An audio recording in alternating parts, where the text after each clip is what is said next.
इस कहानी में हम आपको विक्रम रघुवंशी के साथ हुई घटना के बारे में बात करेंगे, जिसने न केवल विक्रम की ज़िंदगी बदली बल्कि उसे पागल कर दिया। तो आइए उसके साथ घटित घटने के बारे में जानते हैं।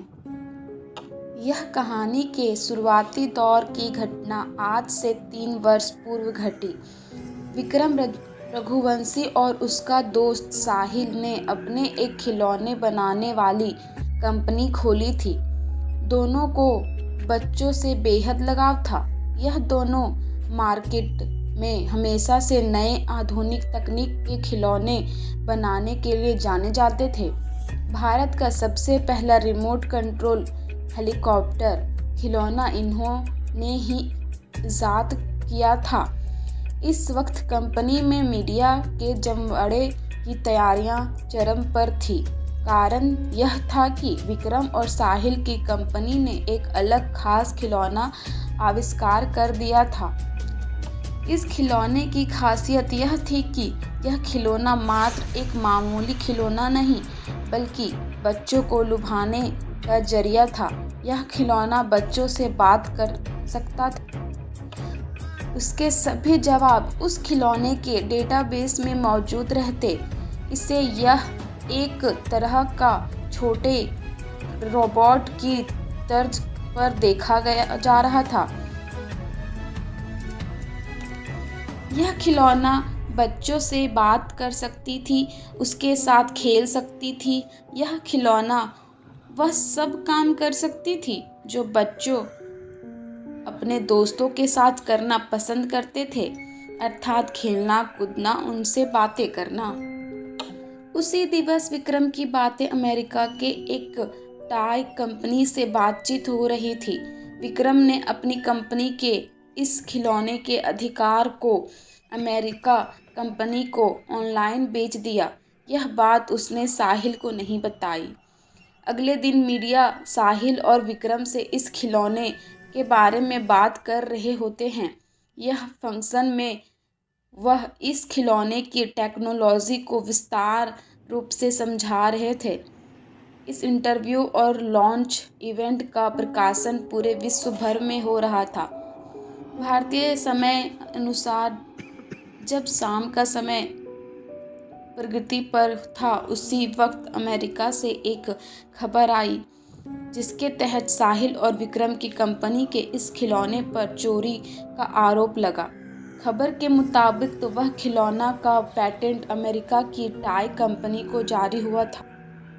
इसका साहिल को काफ़ी बुरा प्रभाव पड़ा और उसने सुसाइड कर लिया। इस खिलौने को बनाने में उसने काफ़ी मेहनत करी थी। वह पेशे से इंजीनियर था, लेकिन इस सदमे में वह नहीं रह पाया और मौत को गले लगा लिया। आज के वक्त में अब वह खिलौने की कंपनी के पूरी संपत्ति अकेले विक्रम ही की हो गई थी। साहिल को मरे हुए अब 3 साल हो चुके थे। विक्रम आर्थिक रूप से काफ़ी मजबूत हो चुका था। उसकी शादी भी हो चुकी थी।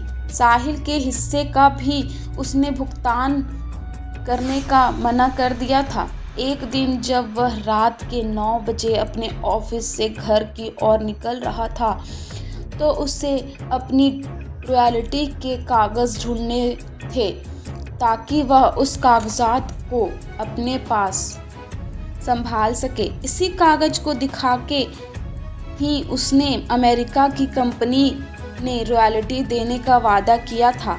वह कागजात ढूंढने लगा। ऑफिस से सभी कर्मचारी चले गए थे। उसे यह कागज ढूंढने में काफ़ी समय लगा। वह कभी कंप्यूटर के टेबल पर ढूंढता तो कभी कागजात सभी तहखाने में ढूंढता, लेकिन उसे हर बार निराशा मिली।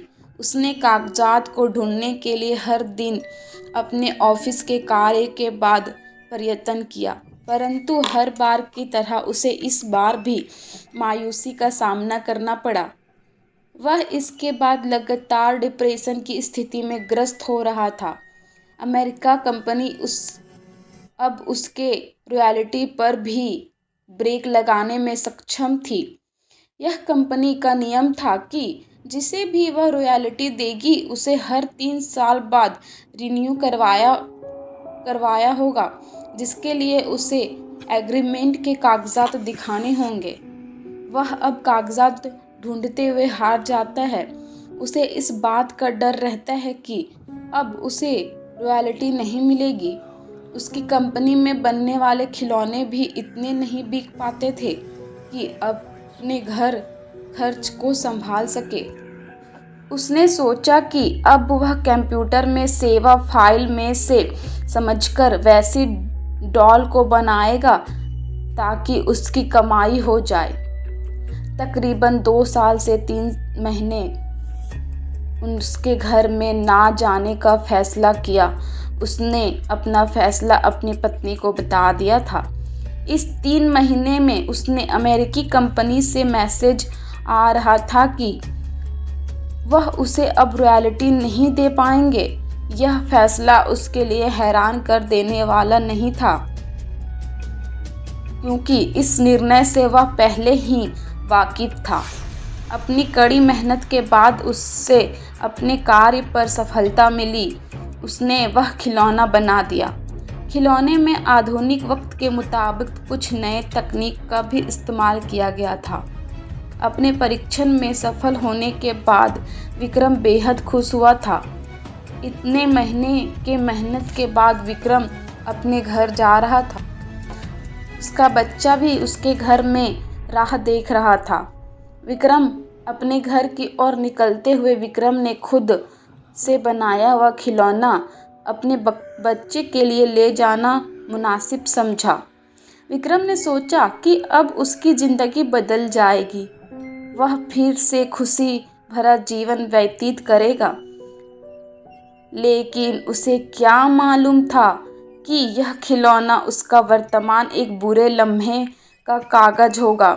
जैसे ही वह गाड़ी में उसे खिलौनों को लेकर बैठा, उसके साथ अजीबोगरीबो घटना घटित होने लगी।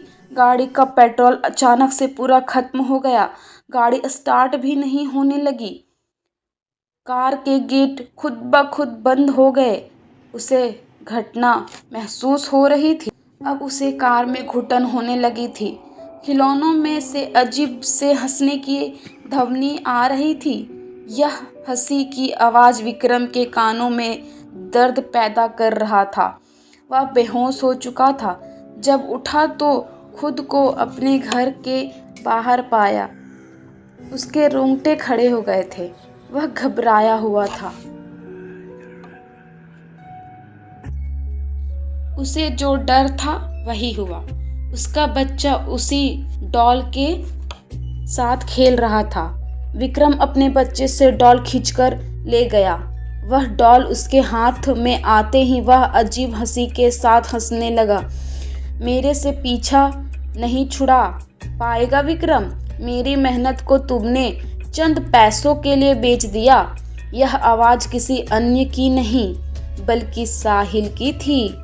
विक्रम काफ़ी भयभीत हो चुका था। उसने वह डॉल समुद्र में फेंक दिया, लेकिन इसके बावजूद साहिल की आवाज़ सुनाई दे रही थी। यह आवाज़ उसे पागल कर कर ही छोड़ी थी।